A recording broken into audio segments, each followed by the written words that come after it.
नागपुर में आपली बस सेवा की शुरू हड़ताल की वजह से न केवल यात्रियों को भारी दिक्कतों का सामना करना पड़ रहा है, बल्कि पहले से ही बुरे आर्थिक हालातों से जूझ रही नागपुर महानगर पालिका की इस सेवा की हालत और भी खस्ता हो रही है।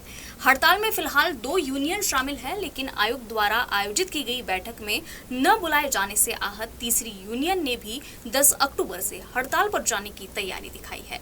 अगर ऐसा हो जाता है तो बस सेवा पूरी तरह से ठप पड़ जाएगी। दूसरी ओर आयुक्त की अध्यक्षता में यूनियनों और ऑपरेटर कंपनियों के बीच बुलाई गई बैठक बेनतीजा रही। बीते 6 दिनों से नागपुर शहर में यात्रियों को अपनी सेवा देने वाली नागपुर महानगर पालिका की आपली बस सेवा की व्यवस्था पूरी तरह से चरमरा गई है। वजह ड्राइवर और कंडक्टर्स की शुरू हड़ताल है। इस हड़ताल का सबसे ज्यादा असर छात्रों पर पड़ रहा है, जो रियायती दर में इस सेवा का लाभ लेते हैं। इस हड़ताल ने प्रशासन की भी चिंता बढ़ा दी है। शहर वासियों को होने वाली दिक्कतों के साथ ही रोजाना 15 लाख रुपए का नुकसान नागपुर महानगर पालिका झेल रही है। कर्मचारियों के यूनियनों की साफ मांग वेतन में वृद्धि को लेकर है, लेकिन मनपा का कहना है कि ये विषय उसके अधिकार क्षेत्र के बाहर का है। बावजूद इसके सोमवार को मनपा आयुक्त अध्यक्षता में बस ऑपरेटर्स और कर्मचारी यूनियन के प्रतिनिधियों के साथ बैठक हुई, जो बेनतीजा ही रही। इस बैठक को लेकर जो जानकारी निकलकर सामने आई है, उसके अनुसार आयुक्त ने मनपा की सामंजस्य की भूमिका निभाई। उन्होंने हड़ताल में शामिल दोनों यूनियनों से हड़ताल को खत्म करने की अपील की। बीच का तात्कालिक मार्ग निकालते हुए 1000 रुपए की वृद्धि का प्रस्ताव रखा गया, जिसे तीनों ऑपरेटर कंपनियों ने भी मान्य किया, लेकिन इस पर यूनियनों ने अपनी सहमति नहीं दिखाई। यूनियन तात्कालिक तौर पर भी कम से कम 5000 रुपए की वृद्धि की मांग कर रहे हैं। ये बातचीत बेनतीजा रही। हालांकि नागपुर महानगर पालिका आपली बस सेवा से जुड़ी अपनी जिम्मेदारी को फैसिलिटेटर यानी कि सुविधाकर्ता के तौर पर प्रस्तुत कर रही है। मनपा के परिवहन विभाग के मुताबिक वेतन में वृद्धि की मांग को उन्होंने राज्य सरकार तक पहुंचाने का काम कर दिया है। मनपा अपनी बस सेवा को चला तो रही है, लेकिन ये सेवा सफेद हाथी से कम नहीं है। इस सेवा से मनपा को हर महीने करोड़ रुपयों का नुकसान होता है, जिसे मनपा खुद अपनी तिजोरी से वहन करती है। मौजूदा समय में मनपा की 425 बसें चलती है। ये बसें रोजाना 5500 से 5700 फेरियां लगाती है। मनपा को तकरीबन 22 लाख रुपए की आय होती है। परिवहन विभाग की माने तो उसे टिकट से महीने के 6 करोड़ रुपए मिलते हैं, जबकि उसका मासिक व्यवस्थापन खर्च 18 करोड़ के आसपास का है। हड़ताल के बाद उसकी सिर्फ 140 के करीब बस चल रही है, जिस वजह से उसे भारी नुकसान उठाना पड़ रहा है।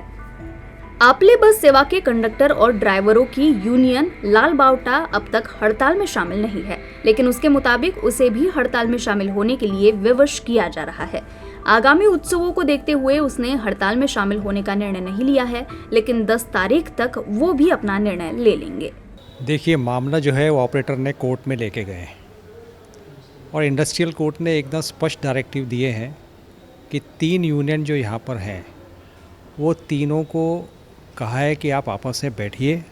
एनएमसी आयुक्त को कहा है कि ये तीनों यूनियनों को आप बैठाइए और आपस में चर्चा करिए और एमिकेबली सॉल्यूशन उसमें निकालिए। 3 तारीख से जो हड़ताल हुई है वो बीएमएस और वंचित आघाड़ी की हड़ताल है। इंडेफिनिट स्ट्राइक का उन्होंने कॉल दिया है, लेकिन क्योंकि त्योहारों का वक्त है, नवरात्रे शुरू हैं, अभी दीक्षा भूमि में लोग आएंगे, काफ़ी कोराड़ी में जो है नागरिक जाते हैं, श्रद्धालु जाते हैं, उनको देखते हुए लाल बावटा ने यह निर्णय लिया है कि वो अभी हड़ताल पर नहीं जाएंगे, पहले पब्लिक की सेवा करेंगे। क्योंकि नागरिकों की सिंपैथी अगर हमारे पास रही तो हम हमारी डिमांड के ऊपर भी लड़ सकते हैं। इसलिए अभी फ़िलहाल हम हड़ताल पे नहीं गए हैं। कोर्ट ने जो कहा है कि 10 तारीख को आप बताइए, कोर्ट में आकर रिपोर्टिंग करिए। एनएमसी से कहा है, ऑपरेटर को कहा है, क्या कोई एमिकेबल सॉल्यूशन निकलता है क्या? अगर कोर्ट में एक पॉजिटिव नहीं रहा तो उसके बाद फिर हमको सोचना पड़ेगा। हम 10 तारीख तक वेट करेंगे। 10 तारीख को ये क्या कहते हैं हम देखेंगे। अगर लाल बावटा भी हड़ताल में शामिल हो जाती है तो बस सेवा पूरी तरह से ठप पड़ जाएगी। मनपा की बस सेवा बुरे आर्थिक संकट से दौड़ रही है। हाल ही में मनपा द्वारा नियुक्त की गई कंपनी चलो ऐप ने जोरदार शुरुआत करते हुए एक दिन में होने वाली आय को 22 लाख तक पहुंचाया, लेकिन नागपुर में कंपनी का स्वागत हड़ताल के साथ हुआ है। ऐसे में भविष्य की रफ्तार चिंता में पड़ गई है। दूसरी तरफ मनपा के परिवहन विभाग ने ऑपरेटर कंपनियों को पत्र लिखकर ये साफ किया है कि हड़ताल से होने वाले नुकसान की भरपाई किए जाने वाले भुगतान के माध्यम से होगी।